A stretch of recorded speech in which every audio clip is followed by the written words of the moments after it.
me to be out? I don't know. I don't know, right? You know, as we go into 2023, it's going to do things a little different. All right, good afternoon, everybody. I just have a couple of things at the top, and we'll get started. Today, on the 81st anniversary of Pearl Harbor, the President met with a group of 23 World War II veterans, family members, and volunteers, and thanked them for their service. The veterans traveled to D.C. on an honor flight from Austin, Texas, to attend the Pearl Harbor Remembrance Day observance at the World War II Memorial on the National Mall. These veterans served on the home front across the Pacific and European theaters. Today, we remember and pay tribute to the 2,403 service members and civilians that died during the attack on our forces at Pearl Harbor, and honor the extraordinary contributions that these veterans made to guide our nation through the world's darkest moments.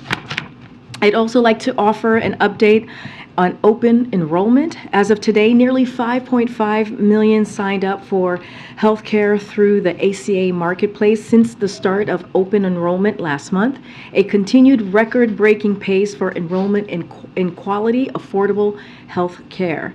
The Biden administration has made expanding access to health insurance and lowering healthcare costs for America's families a top priority. And under their leadership, the national uninsured rate reached an all-time low earlier this year. Thanks to the Inflation Reduction Act, which congressional Republicans want to repeal, 4 out of 5 consumers can find a plan that costs $10 or less a month. Additionally, 13 million Americans will continue to save an average of $800 a year on coverage. Open enrollment continues until January 15, 2023 for states using the healthcare.gov platforms. Americans without health insurance or those who need to renew it for 2023 should go to healthcare.gov between now and December 15th to ensure that their coverage begins on January 1st, 2023. We've also got some really good economic news that I know you all are excited about. Gas prices have now hit their lowest levels since January. The national average is $3.36 per gallon, down about $1.66 per gallon since June, and about 18 cents below where they were when Putin invaded Ukraine. In 11 states, the average gas price is $2.99 or less. That decline is saving Americans' families with 2 cars about $170 a month. President Biden committed to addressing Putin's tax hike at the pump, and he is doing just that.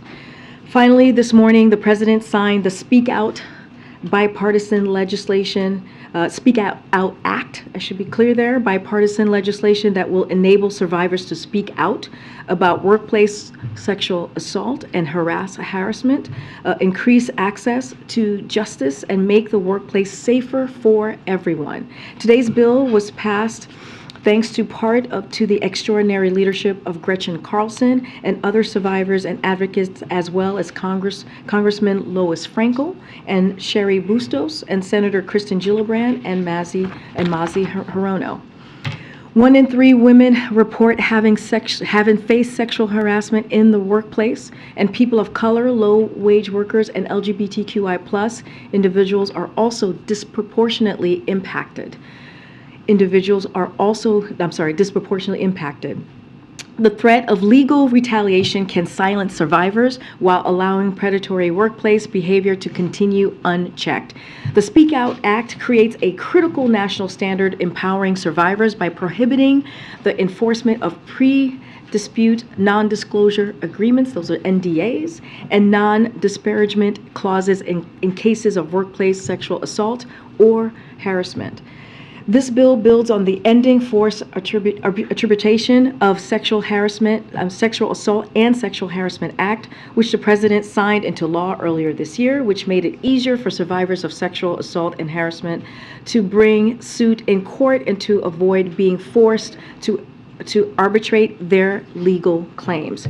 Together, these laws help protect the safety and well-being of American workers and make our workplaces safer, fairer, and more just. With that, oh, hi, Josh, how are you? I haven't seen you in a long time. You said that last time. I feel like I don't see you enough. Clearly I miss you. I have 1,000 questions for you. Go for it. Shocker. 2 subjects. Okay, Josh. On the Georgia Senate election, with Senator Warnock's re-election having 51 Senate seats, what does that mean for possible changes in how the White House approaches its policy agenda and confirmation process?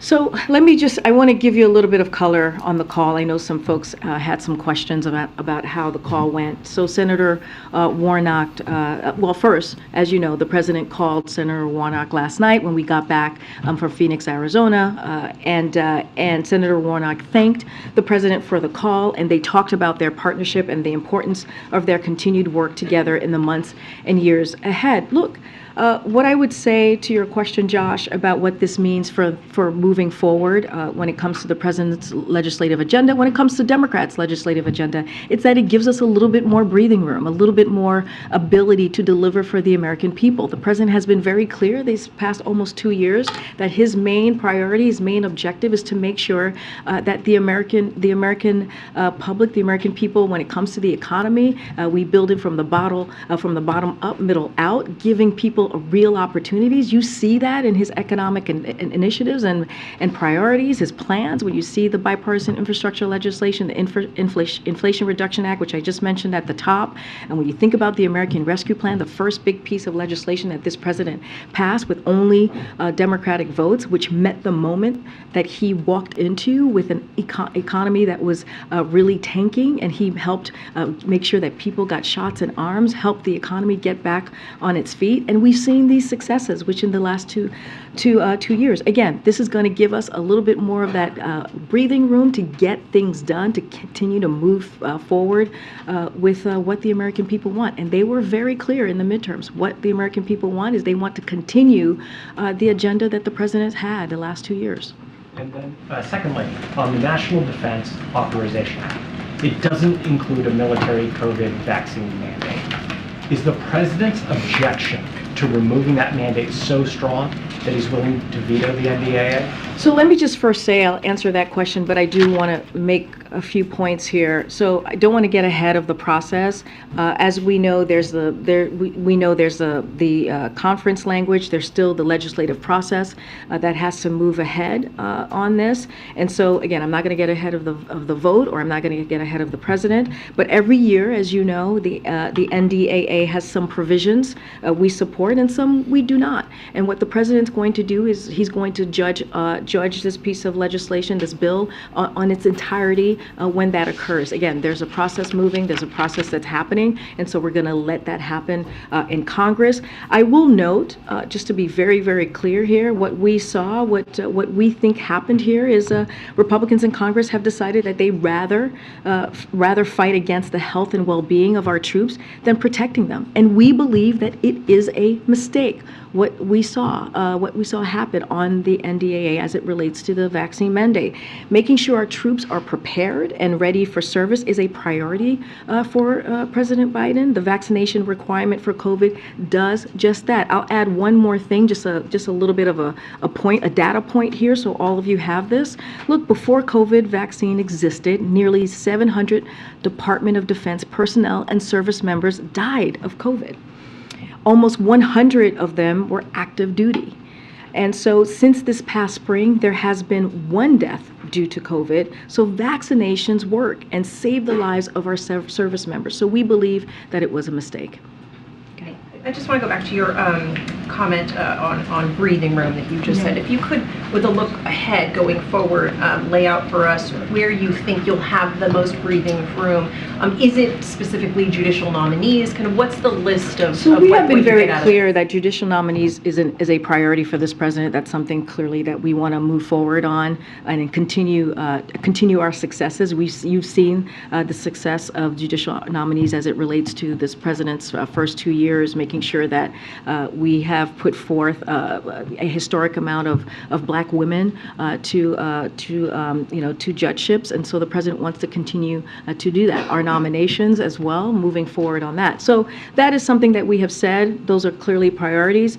Don't want to get too far ahead of what the president wants to do or what that legislative process is going to continue to have those conversations, congressional leadership. But again, look, we saw the results. All of you reported on the results of the midterms, and the Democrats, and not just Democrats, pardon me, but the American people were very, very clear on what they wanted to see. They want Congress and the president to continue to fight for women's rights and our freedoms. They want to protect our democracy. They don't want our Social Security or our Medicare to be put on the chopping blocks, and that's what Republicans officials were putting out there as their plan.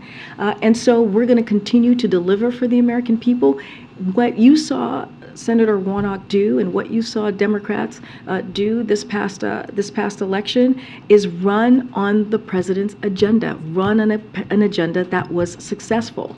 And so that's what this was a success for Democrats, but also for President Biden. Why not lay out that agenda now, given that the results are in? So if you could walk us through the thought process behind that, when we then might hear the president, are we going to hear some kind of speech on that? And then just quickly, what is sort of the thought process in terms of bipartisan agreement? The president, after the midterms, had said that working with a divided chamber would be make life for Democrats more difficult. Does he still believe that, and what areas where they're? Can you say that last part again? That the president had said that a divided chamber in the Congress would make the reality for Democrats in Washington working more difficult. It would be tougher to do your job, get things passed if you don't have a House.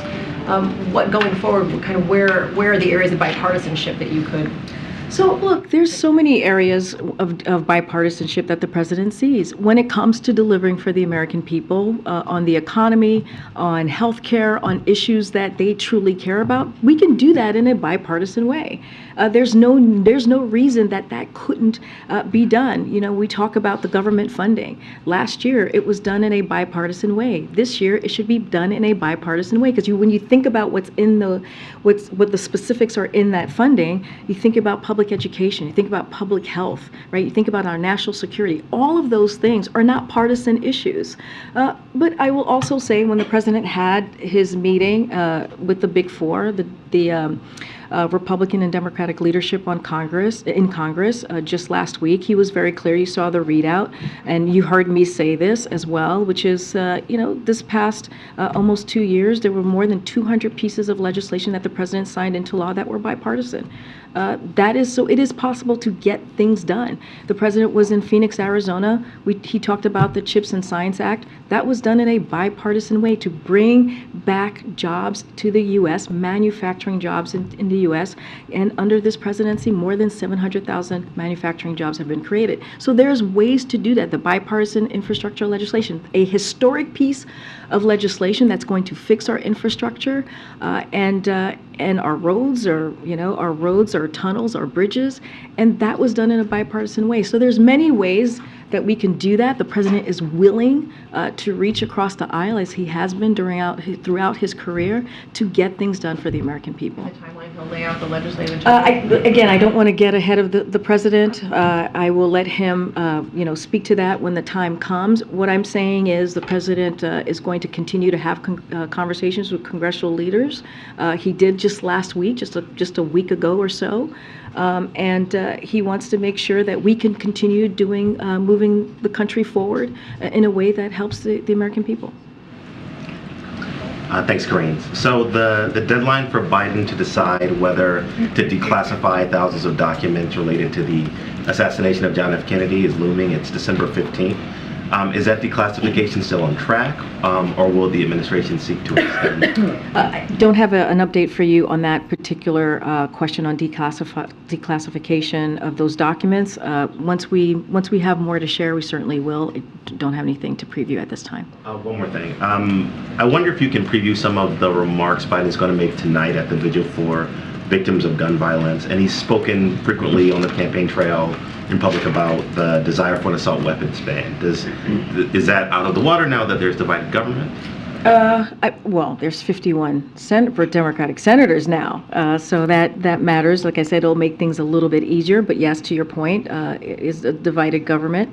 But look, far too many Americans are losing their lives and loved ones to gun violence. We are seeing communities being broken up, families being destroyed because of gun violence. And so tonight, the president will join survivors and families impacted by gun violence to deliver remarks at the 10th annual National Vigil for all victims of gun violence.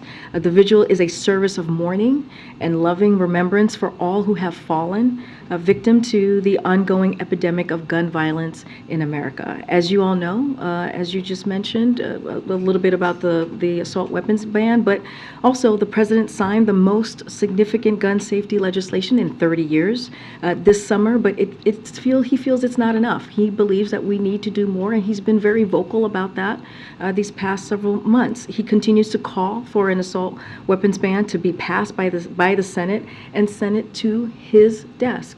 So he's never going to stop showing up. He's never going to stop talking about this. He believes that speaking up and making sure that the American public is aware what his priorities are is important as well. And look, and fighting for the scourge of gun violence that is killing our kids, leaving holes in our families, and tearing up communities, tearing our communities apart. So he's going to continue to speak to that.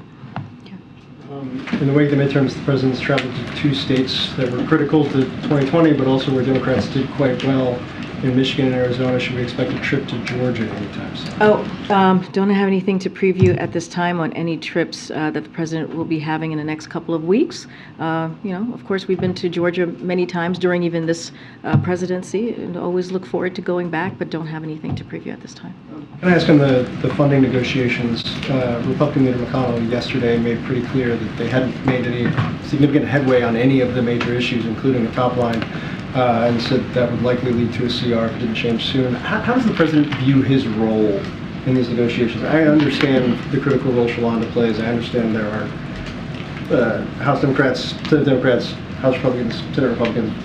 Given the timeline here, what does the president view as his role, his necessity here? Yeah, well, look, just last week, as I was mentioning, when he met with congressional leadership, that was part of the readout that we provided to all of you, is how important it is to get this government funding done. He believes, and I just stated this moments ago, he believed that we were able to do this in a bipartisan way last year, and we should be able to do that in a bipartisan way this year. We have the time to get that done.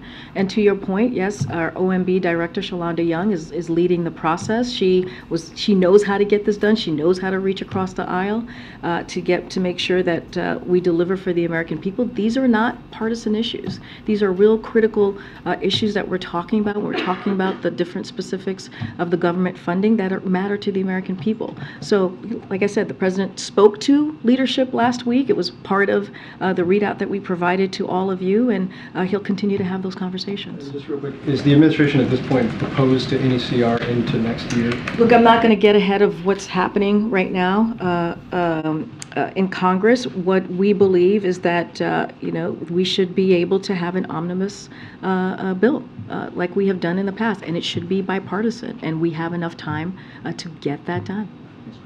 Okay. Thanks, Karine. Is the White House following the events in Germany in which 25 members of a far-right group were detained for planning to overthrow the state? And is the U.S. offering any help or intelligence gathering on that?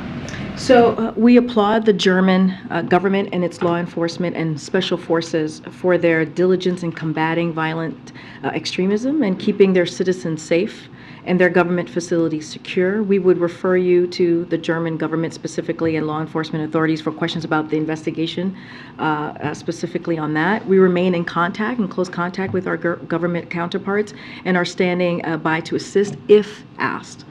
Also on foreign policy, is the White House concerned about Belarus moving troops? Is there concern that might be the opening of another front in Russia's war against Ukraine? So look, we have been very clear about what Russia is doing, right? We've been very clear that it is important to stand with the Ukrainian people. It is important to us to help the Ukrainian people fight for their democracy, fight for their freedom.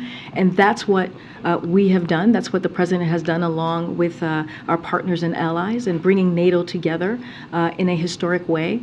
And so that's what we're going to continue to do. And we're going to be very clear and loud about that and say that we applaud what the Ukrainian people are doing.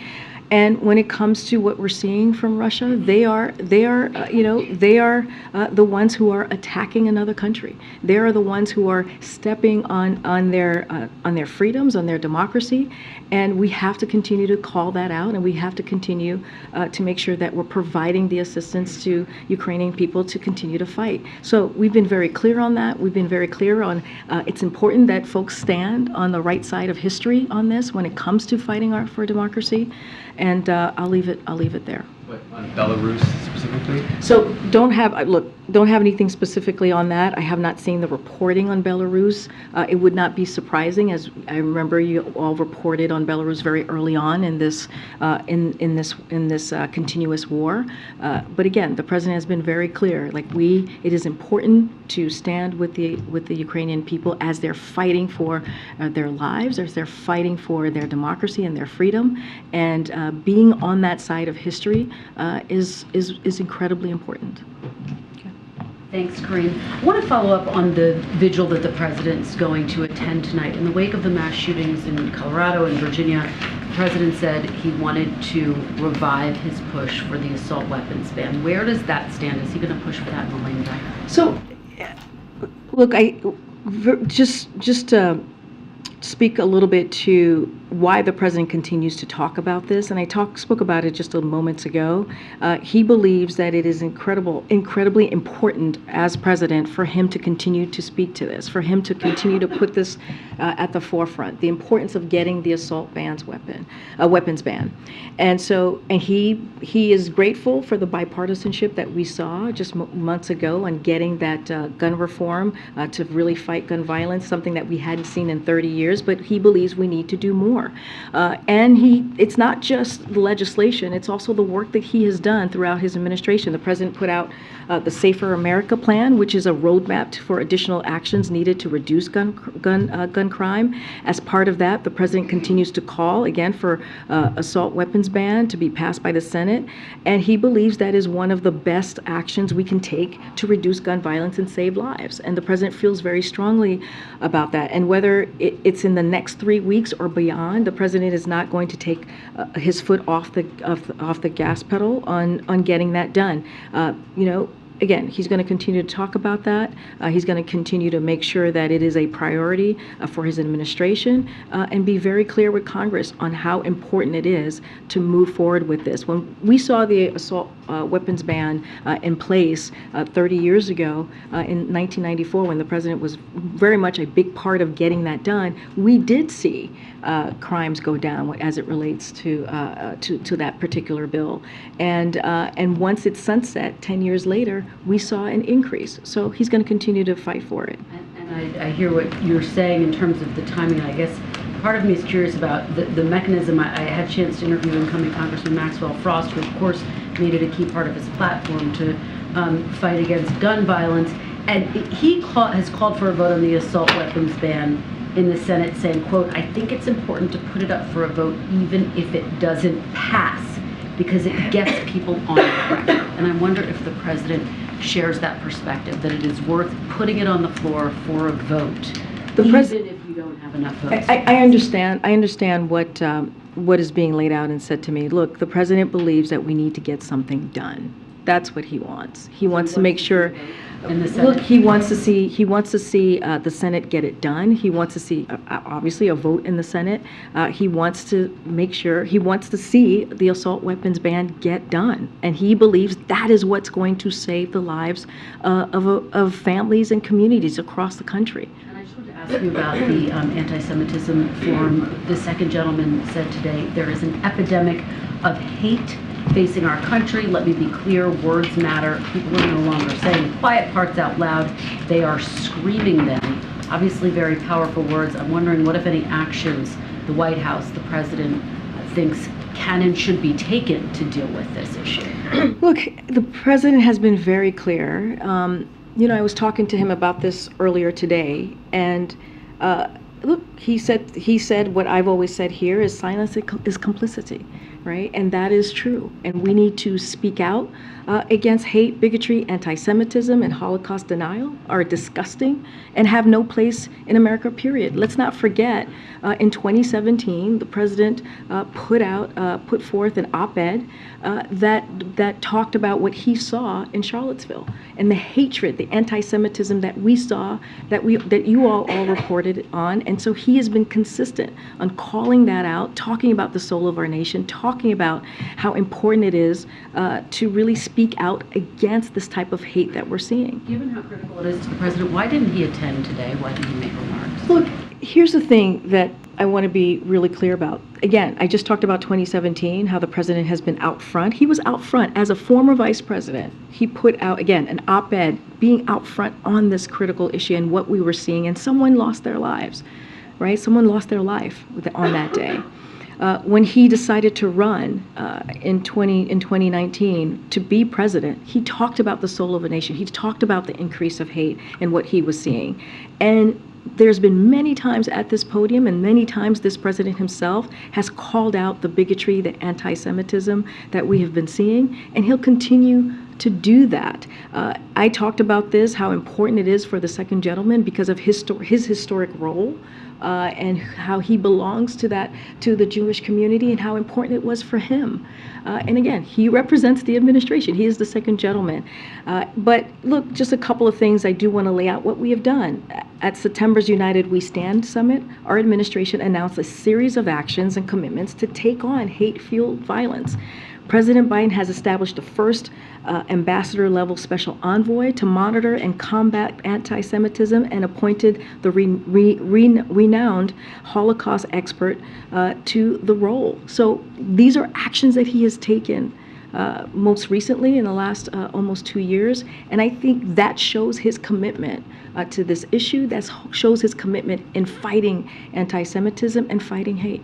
The Biden ahead. Thanks, Karine. Senator Manchin now has an amendment to the NDAA he's hoping to advance on the floor for his permitting reform provisions. Does the White House continue to support the effort at this stage?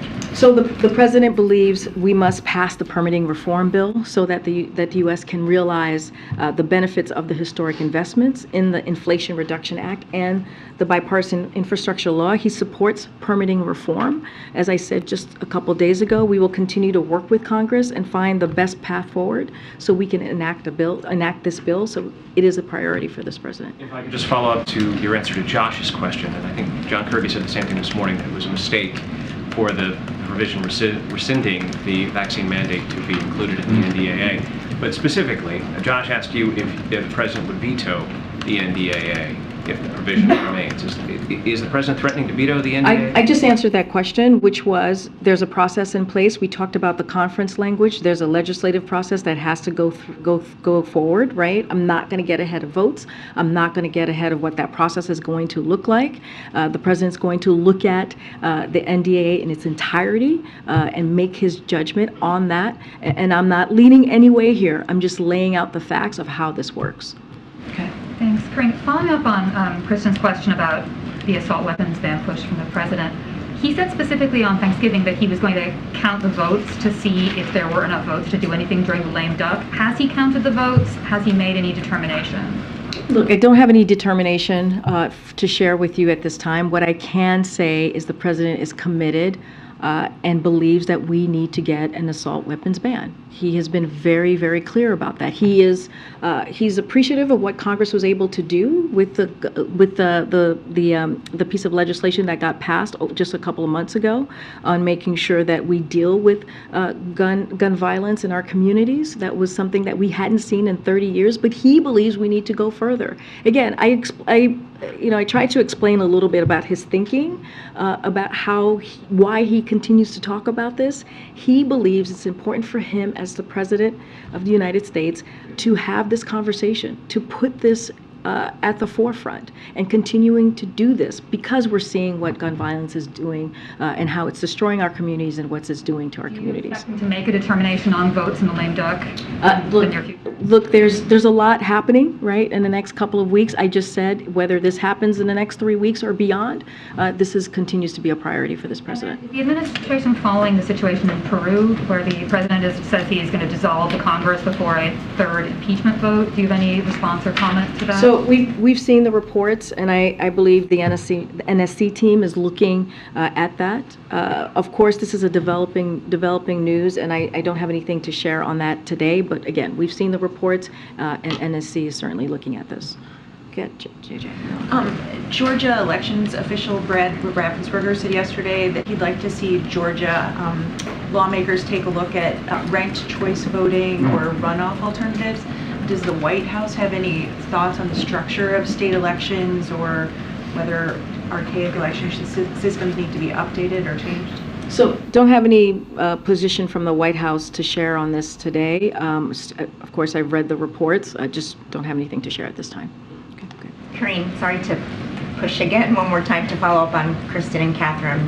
I hear what you're saying, that the president has always and will always push for a ban on assault rifles. I think the difference is that he himself went a step further and said, in response to whether that would happen during the lame duck session, he said, I gotta make that assessment as I get in and start counting the votes. So I guess my question is, I know you said a determination hasn't been made, but has he started counting the votes? Are there conversations between him and lawmakers about where they stand? So look, the president has always been very clear to lawmakers that he has conversations with how important it is to get the assault weapons ban done. That is something that has been continuous, and that has happened across his administration, across a couple of months of his administration. That will never stop. I get the question, and I just answered it and said, don't have a determination for you at this time. But what I can say is, it doesn't matter if it's the next 3 weeks or beyond, the president is going to continue to fight for this, right? This is something that is very personal to him. This is something that he worked on as a senator and got done. And let's not forget, we were able to see a gun reform legislation or gun violence, a piece of legislation that's now into law get done, something that we hadn't seen in 30 years. And it was done in a bipartisan way. So the president's going to continue to fight for this. He believes that getting this done, getting the assault weapons ban, is going to save lives and is going to save communities. And so he's going to put this at the forefront, continue to talk about it, and work very hard to get that done. Question to him was specifically about these next 3 weeks. I hear you, and I just answered that question. Can you just tell us whether that process has started to count the votes? Look, I don't have anything else to preview for you, or if that process has occurred or happened. I hear what you're saying. I am telling you, it is a priority for this president. He's going to continue to fight for this, whether it's in the next couple of weeks, right, of this legislative session as we're coming to the end of the year, or beyond. And what I can tell you for sure is he has prioritized this. It is important for him to get this done, and again, it could be the next 3 weeks or beyond. We are going to work very hard to deliver this for the American people. One more on the new margin in the Senate. Now that the vice president won't have to break the tie as often, in theory, and she has more flexibility in her schedule and time, will that impact her portfolio, travel schedule at all? I don't believe so, no.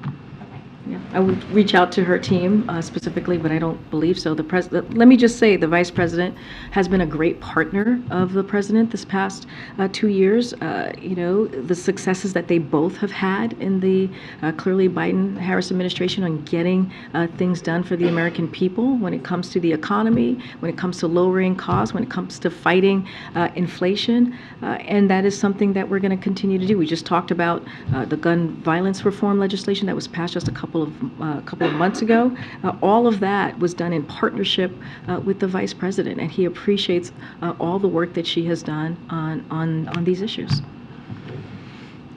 Thank you, Karine. The White House and the President were very vocal about Georgia's new election law when it was signed in March of 2021. And the big argument from the White House was that it would suppress voting.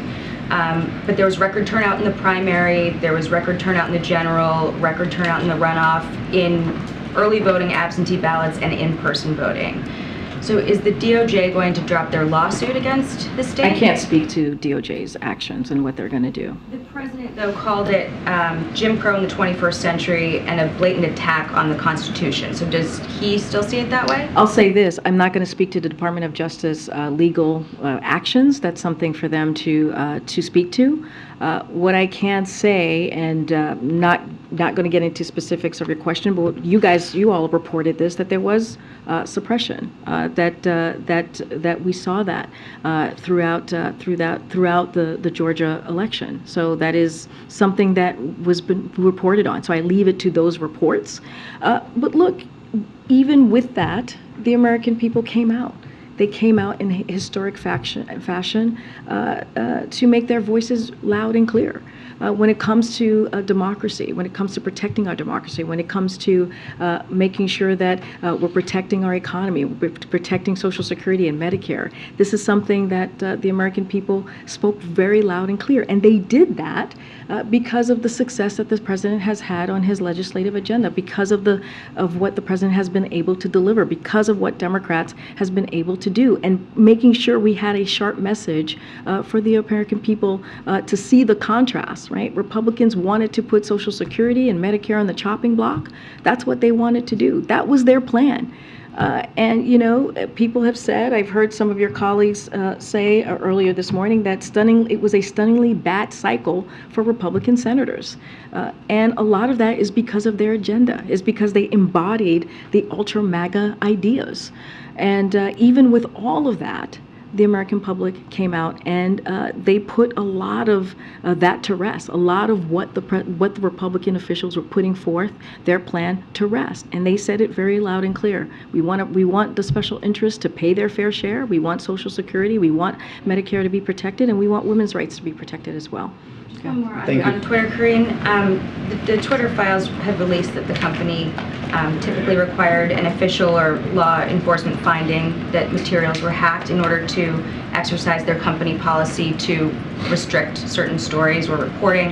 And the journalist who released the material noted that in this case, around the Hunter Biden laptop story, there was no official or law enforcement finding that appeared in the material that he was given.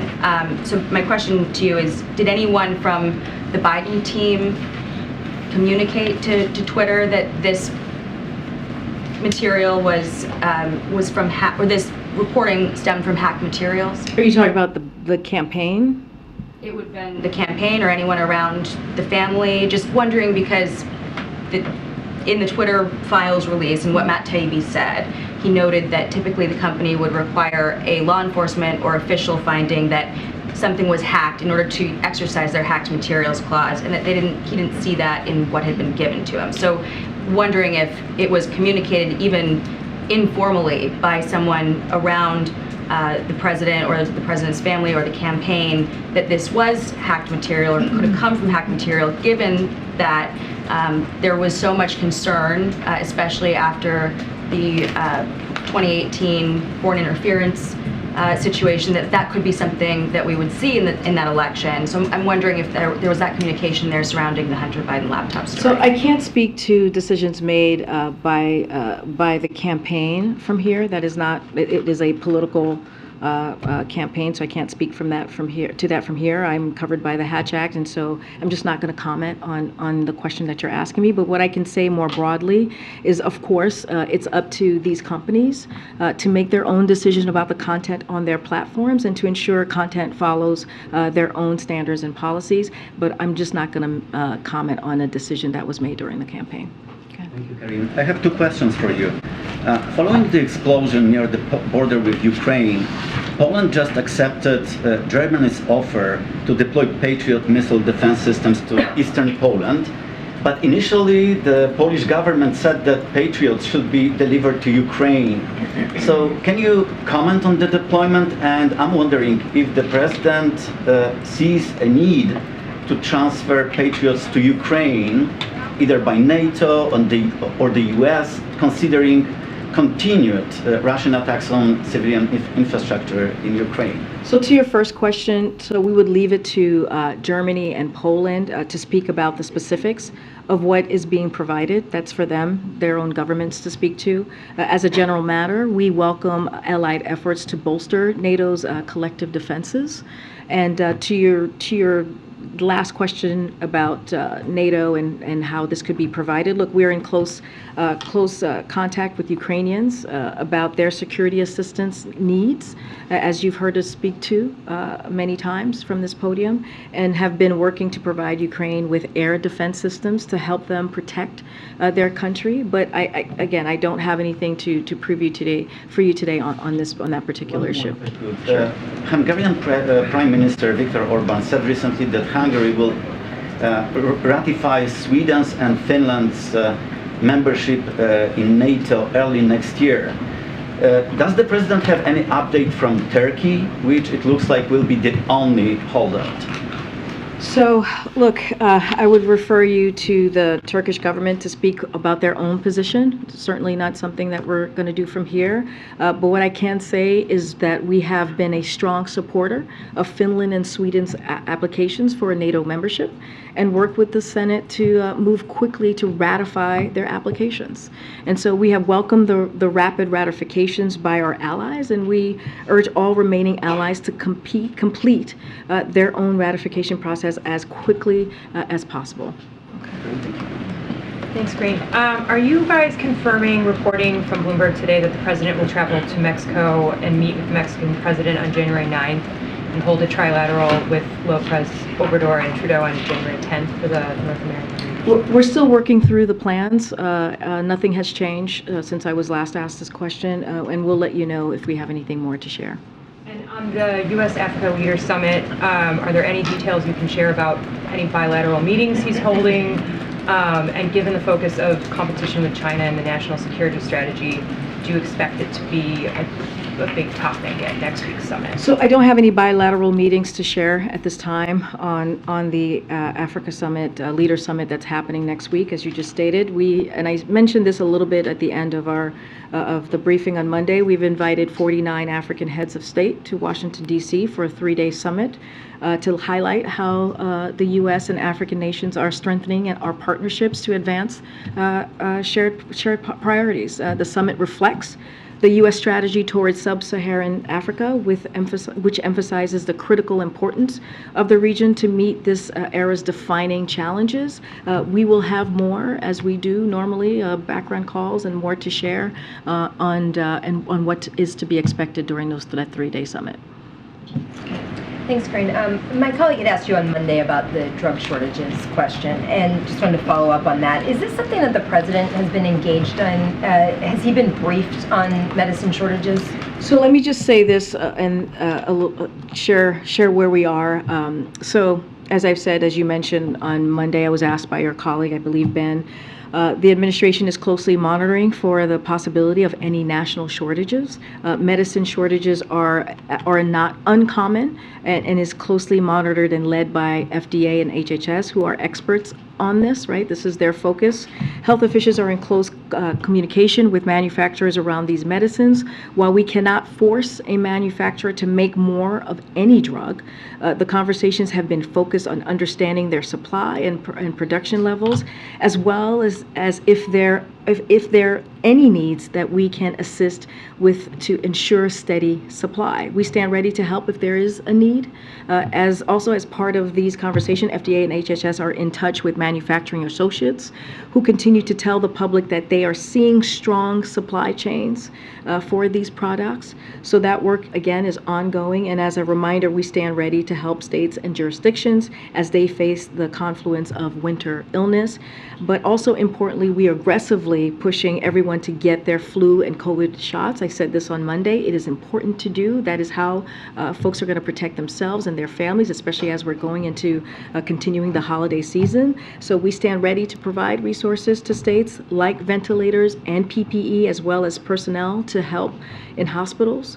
Just last week, Secretary Becerra sent a letter to the nation's governors reminding them to request those resources if they need it. Again, this is something that FDA and HHS is managing, but as I just stated, we are ready to help when needed, when those requests come in. The FDA and agencies don't have much visibility into the supply chain issues. They've said that they're really dependent on the industry to give them information on any issues and whether there are shortages.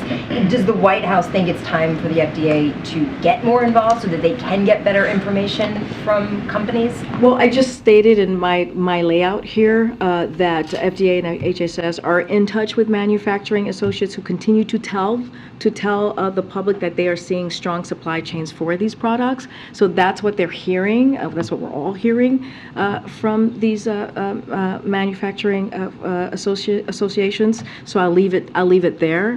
But again, I would refer you to FDA and HHS, as they are indeed the experts on this. But I've been very clear. You saw Secretary Becerra's letter that I just laid out. We are ready to help, and we have told states to certainly ask for help if they need it, and we would be ready to act. Following up on the question about whether concrete actions are expected out of today's roundtable on anti-Semitism, one of the Jewish groups that participated is calling for a national strategy to address the issue, but another wants the president to appoint a task force charged with creating the national action plan. Is the administration looking at anything like either of those proposals? So that meeting just occurred, I think, at 11 o'clock. I don't have any a clear readout on what was actually asked or talked about. I know you just laid out a few things, so we just need to go back to our teams and see how we're going to move forward. Don't want to get ahead of what could be put forward on the next steps. Just don't want to get ahead of that. Thanks, Karine. On TikTok, I'm going to ask you about, so Maryland and South Dakota became the latest two states to ban TikTok on state devices. Is the federal government, is the president considering doing something here? So I'm not going to comment on TikTok while CFIUS, the Committee on Foreign Investment in the United States, review is ongoing, as you know, to address concerns posed by this particular app. Generally speaking, the Biden administration is focused on challenge of certain countries, including China, seeking to leverage digital technologies and America's data in ways that present unacceptable national security risk. But again, I'm just not going to comment on an ongoing review. Just one more on President Xi is now in Saudi Arabia speaking with the king and the crown prince. There was much fanfare around his visit. Does the president feel slighted at all with his visit, which didn't get as much pomp and circumstance? I'm sorry, say that one more time. Well, so there were dances and fanfare around the visit from President Xi coming in. The president didn't get the same kind of reception in Saudi Arabia, and I'm wondering if there's any slight... They met in Bali, right? I'm talking about when the president went to Saudi Arabia to visit the MBS and the Crown Prince. And so your question is? My question is, does he feel slighted that there wasn't the same kind of fanfare? No, not at all. We're going to keep moving. Go ahead. First on NDAA, something that wasn't in the draft that got released today is legislation to prevent a future president or President Biden from imposing a Schedule F and moving gobs of civil servants into the accepted service. Would the president, I won't ask you if he would veto the NDA without it, but would the president support or encourage adoption of an amendment to prevent this from happening in the future? It was one of the first things he did as president. So look, I want to be very clear. It's still, this is still in process. We know, one thing very clearly with is the vaccine mandates, and there's still a process going, a legislative process going. Don't want to get ahead of that. So just not going to comment right now as there's negotiations and this piece of legislation is still moving through the process. Second, there are reports in the last day or so that the president is poised to appoint a new Northern Ireland envoy, but that envoy would focus more on economic development than the Brexit Northern Ireland Protocol border situation. if the envoy will not be focused on that, does the president plan to get more involved to ensure a smooth implementation of the Good Friday Agreement? The 25th anniversary is coming up in a matter of months. I'm not going to get ahead of the special envoy and what their purview is going to be or not be. I'm just not going to get ahead of that. Okay. Thank you, Karine. I just wanted to follow up on TikTok. I know you said you can't comment, but the U.S. business operations of the company have effectively been in question for nearly 3 years, and I'm wondering at what point you think there might be an outcome one way or another on whether it can operate here. I'm just not going to comment on an ongoing review that CFIUS is doing. And as you know, the review is ongoing to address the concerns posed by the app. I'm just not going to comment from here. The FBI director has said publicly on Capitol Hill that it does pose a national security concern, but company executives said just yesterday they believe they're on a path to resolve those concerns. So does the administration have a view on whether those concerns can be resolved? So look, I talked about the challenges that are certain that we're currently seeing. So I can say this more broadly, that we're taking the steps we can to address these types of challenges. For example, President Biden issued the first ever presidential directive defining additional national security factors for CFIUS to consider in line with this administration's national security priorities, like protecting America's sensitive data. And last year, President Biden put forward an executive order to protect Americans' sensitive data from collection and utilization. The Commerce Department, with interagency support, is working to implement this EO and utilize other related authorities, and we will continue to look at other actions that we can take on this matter, but I'm just not going to comment on this specific issue. On voting rights, are there any specific elements of either the Electoral Count Act or the John Lewis Voting Rights Act that the White House is seeking to add on to any year-end spending bill? Can you say the first part of your question? On voting rights. Voting rights has obviously been a huge priority of this administration, and there's a suggestion that there could be some type of voting rights push here in the final weeks of the year, that some elements of existing legislation could be added on to a year-end spending bill. Has the White House been discussing this with leadership? So I've spoken to this a little bit about the importance of the president supporting the electoral piece. I don't have anything else to share on that. We're going to let Congress continue to negotiate and move forward with how they're moving the next couple of weeks, but don't have anything specifics. I haven't seen any language or anything specific about what you're asking on voting rights and others. Okay. All right, I'll see you guys tomorrow. Thanks, everybody. Yeah. Karine, why were some members of the press corps not invited to the holiday reception next week?